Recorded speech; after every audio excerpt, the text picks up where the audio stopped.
director of Highways, Ben Wheatley. And the stars Tom Hiddleston, Sienna Miller, and Elizabeth Moss.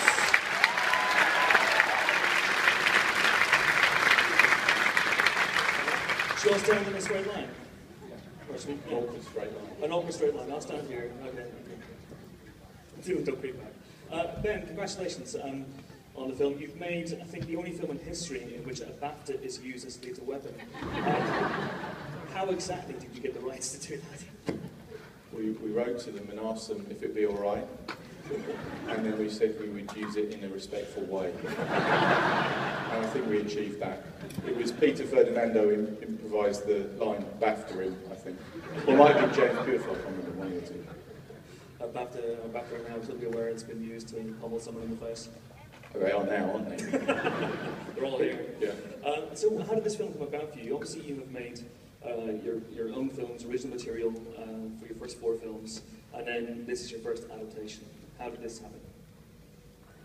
It was, oh, the feedback, you like that? Should I stand alone? It's because we all stand alone. It was, yeah, it was a moment, I was just in my front room and I was just looking at the bookcase and I saw it. I thought, why hasn't it been made? Did a shaft of light appear in the book? It was a bit like that, yeah. I was, you know, just looked and went, oh, High Rise, I love High Rise. Where's the film of High Rise? And I can look at a lot of the books on the bookshelf and not think that, you know, there's loads of these have all been made. So it was just a very quick, you know, I emailed my agent and he said, oh, Jeremy Thomas has got it. And then within 3 days I was looking at the typewriter from Naked Lunch in Jeremy Thomas's office. Which is quite insane, yeah. So why High Rise in particular? Oh, it's a book I'd read as a kid and I loved, you know, and when I went back to it, it seemed like it had been.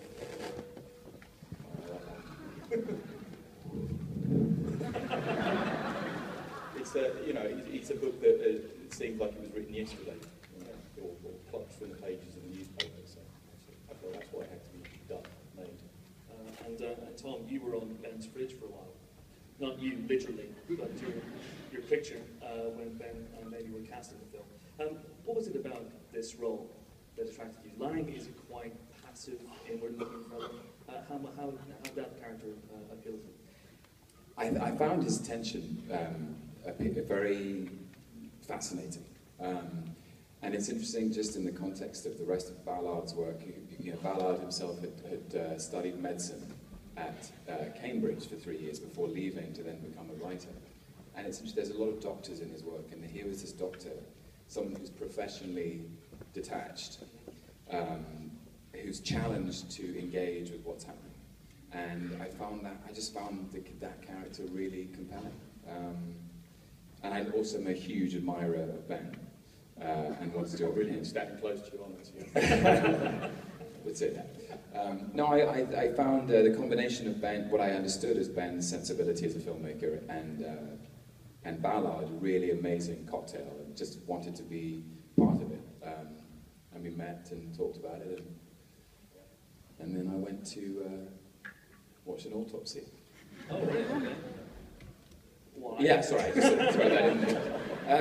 It was just it was a normal Wednesday for you, was that basically? Well, you know, firstly it was very important to me to represent the dissection of the severed head in a real way, and wanted to do that truthfully, as doctors do. But also, I understood something of the. I think it's a very. If you'll forgive me for saying it, Ben, but I think it's a very Ballardian moment. I think, you know, I read his autobiography called Miracles of Life, and there's an amazing bit where he's a child and he's taken through Shanghai, which has been bombed, and parts of it are deserted, parts of it which were once populous and glamorous and sort of exciting were sort of shells of their former life. And he talks about reality as a stage set which can be dismantled at any time. And in a way, there's something of Ballard's excavation of the human condition like that. He's saying, who are we behind the mask of our manners, the mask of our civilization? And so I had this very disturbing afternoon with a forensic pathologist watching a body be cut open. And I found his detachment fascinating. He was one of the top pathologists in the country. Someone who, you know, whose job it is to determine the cause of death. And he was the way he talked about personality and about mental disorder, sort of mental health, the symptoms of mental dysfunction and how that registers in the human body, just related in a fascinating way to what I think Ballard was digging around in this material. He offered me to go and see an autopsy, and I said no. One scene is never unseen. In case you do a Quincy and just fall over. Sienna, did you attend an autopsy? What research did you do? No one wants to follow Tom Hiddleston in a Q&A. I just like to put it out there. Already. He's peaked, all right? No, I didn't go to any autopsies. Although I would have been up for it. Thank you and good. If anyone's doing an autopsy afterwards, just contact Sienna. So what research did you do to get into the mindset of Charlotte for this? I read the book, and... It's not like going to an autopsy. That's a lot easier than going to an autopsy. Yes. Well, no, I had kind of extensive conversations with these two and Jeremy Thomas, who is really the most exciting producer in England. I mean, it's extraordinary the work that he gets behind and the films that he gets made, because this probably should have been made a while ago and hasn't been, because no one's really brave enough to tackle something this weird and enormous and important.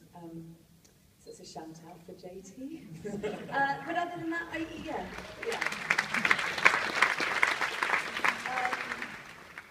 I thought about what it would be like to be a really detached, selfish, mercurial woman, and I jumped right in. I'm really kidding. I'm hoping because it's England that you'll get it. You wouldn't call that in Toronto. You wouldn't call that in America. Would you, Lizzie? Elizabeth, what about you? Was Ben the way in for you for this movie? Yeah, I was a huge fan of his, and was a fan of his before reading the script, and then afterwards, obviously, was an even greater fan. And I just really wanted to be in a Ben Wheatley movie, and I sort of thought, being the only American, that there's no way I was going to be in it. And then they, for some reason, gave it to me, which I was ecstatic about. I was so excited when I got the part, and had the pleasure of working with all these incredible actors, and Ben far exceeded my expectations on set, and it was a really, as crazy and chaotic and dark as the film is, we had so much fun making it. I know that sounds really sick, but we did. It was so fun, wasn't it? I mean, it really was. It was a familial atmosphere. It felt like we were doing something naughty over in Ireland, that it was great, and I just had a great experience.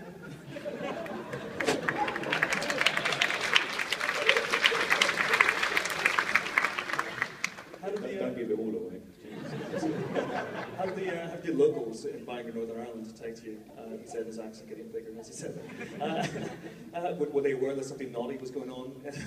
We were intrigued. We would arrive in the morning. Because of the way we shot it, we would arrive at 8 o'clock in the morning and emerge at 6 o'clock at night. And we shot it in Bangor Leisure Centre.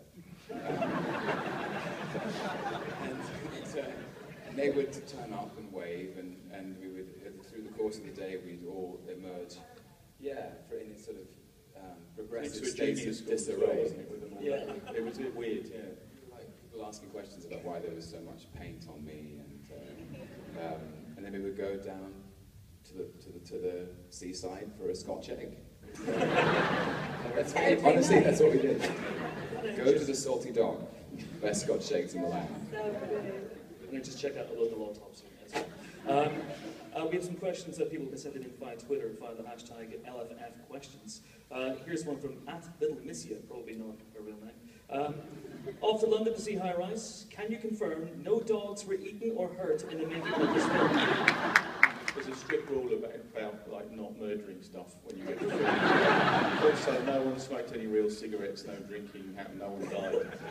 All the actors that died in the film are still alive. So we didn't kill any dogs. Okay. It was quite an expensive puppet. Actually, there was one of the vagaries of the budget. It was that it wouldn't stretch to a full Afghan. So the scene where they cover it with a blanket, I'd love to say it was an artistic decision, but there just wasn't the rest of the dog there. Hollywood. Okay, here's one for the actors from @J Colkhorst. Did making High Rise have a lasting effect on his actors? Was it difficult not to lose yourselves in the madness? Tom. It felt so. It felt like I said, we didn't go mad. It felt like, honestly, it felt like we were given a box of fireworks and told not to get into too much trouble. Because we were doing a sort of 9-to-5 job, and it's the strangest 9-to-5 job I think anyone's ever seen. But no, it didn't have a lasting effect. Although we shot the supermarket fight on my last day, and it took about a week for the bruises to go down. It's a pretty intense day, that one.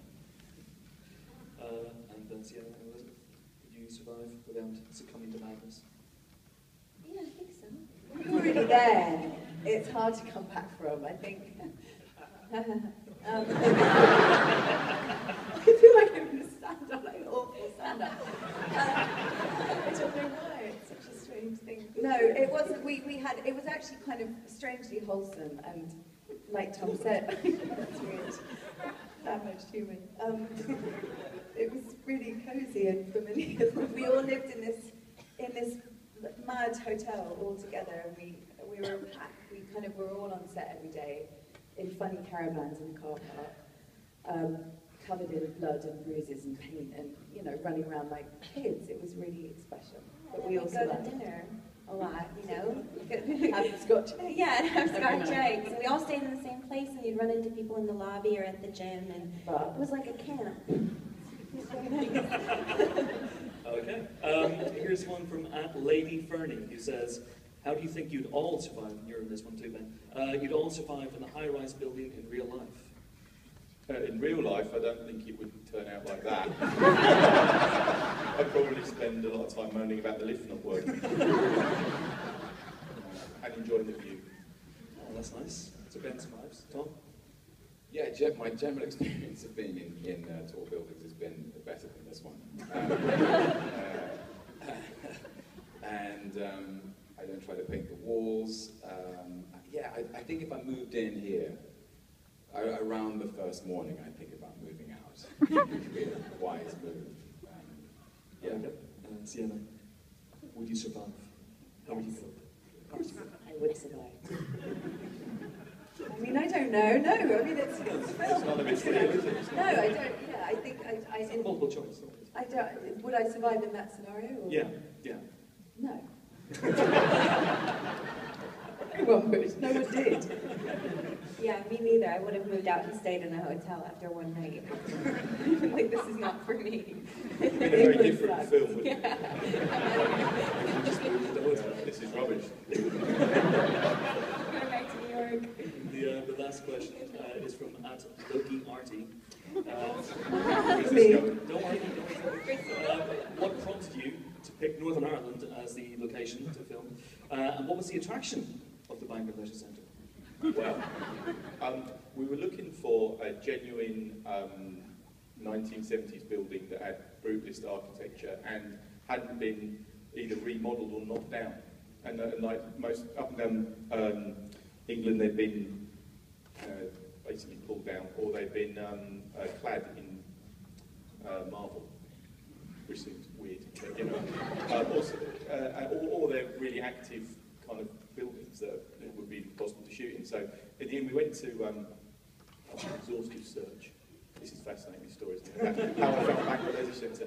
And then we went there, and the leisure centre was interesting because it had been closed down, but it was next to a police station, and it had never been refurbished since the 70s, and had never been vandalised. If it had been in London, it would have just been fucked after about 10 minutes. But because it was there next to a police station, it was exactly how it was.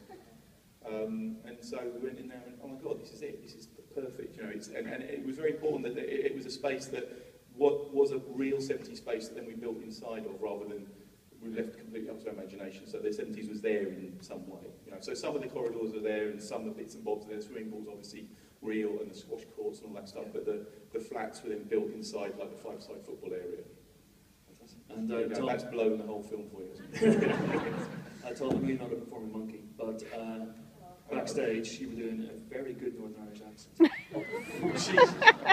I just wanted you to treat the folks as a parting shot. I don't know. I'm some kind of strange parrot of a human being, and I found that we all had this sort of amazing. I should just give a shout out to our Northern Irish crew who were incredible.